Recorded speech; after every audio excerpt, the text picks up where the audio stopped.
ఈరోజు ఎంతో busy schedule ఉన్న పెద్దలు హనుమంతరావు గారు ఒక మంచి కార్యక్రమం తీసుకొని కొన్ని స్కూల్స్ సెలెక్ట్ చేసుకొని స్టేట్ వైడ్ తెలంగాణలో వాళ్ళందరినీ కూడా ఫెలిసిటేషన్ చేస్తూ దాదాపు 15 మందిని ఫెలిసిటేషన్ చేస్తూ ఒక ఎంకరేజ్మెంట్ తో పాటు ఇంకా అవేర్నెస్ కల్పించాలి, ఇంకా ఎడ్యుకేషన్ ఎట్లా మనం ఇంప్రూవ్ చేయాలని చెప్పి వారు ఈ ప్రోగ్రాం పెట్టిన ముందుగా హెచ్ఎండి వారిని హనుమంతరావు గారితో పాటు వాళ్ళ టోటల్ స్టాఫ్ ని కూడా నా తరఫున స్టేట్ గవర్నమెంట్ తరఫున మా ముఖ్యమంత్రి గారి తరఫున అభినందిస్తూ మా ప్రభుత్వం కూడా మీ ఆలోచన మీ అందరికీ తెలుసు, యంగ్ ఇండియా ఇంటర్నేషనల్ స్కూల్స్ పేరు మీద 20,000 కోట్ల రూపాయలతోని ప్రైవేట్ లో దాదాపు కాన్స్టిట్యున్సీకి 200 కోట్ల రూపాయలతోని ప్లే గ్రౌండ్ తో పాటు 1000 మెంబర్ ఎట్ ఏ టైం కూర్చునే విధంగా డైనింగ్ టేబుల్ తో పాటు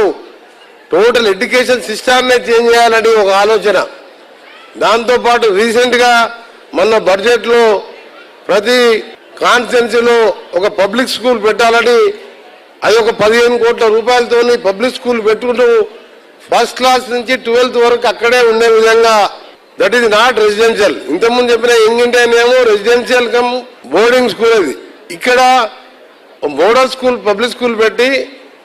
బస్సెస్ కూడా గవర్నమెంట్ పరంగా తీసుకొచ్చి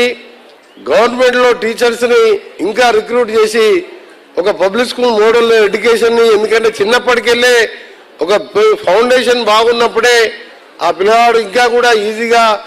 ఫ్యూచర్ లో ఇప్పుడున్న కాంపిటేటివ్ దాంట్లో రాణించగలుగుతారని చెప్పి ఎడ్యుకేషన్ మీద దాదాపు 26,000 కోట్ల బడ్జెట్ పెట్టి దాన్ని ఇప్పుడు రేపు అప్రూవ్ చేసుకోబోతున్నాం.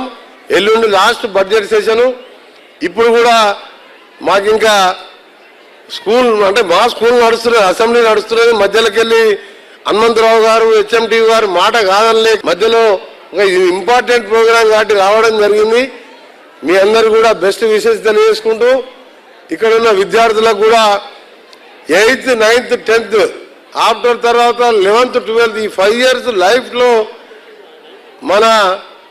టర్నింగ్ పాయింట్ ఇది.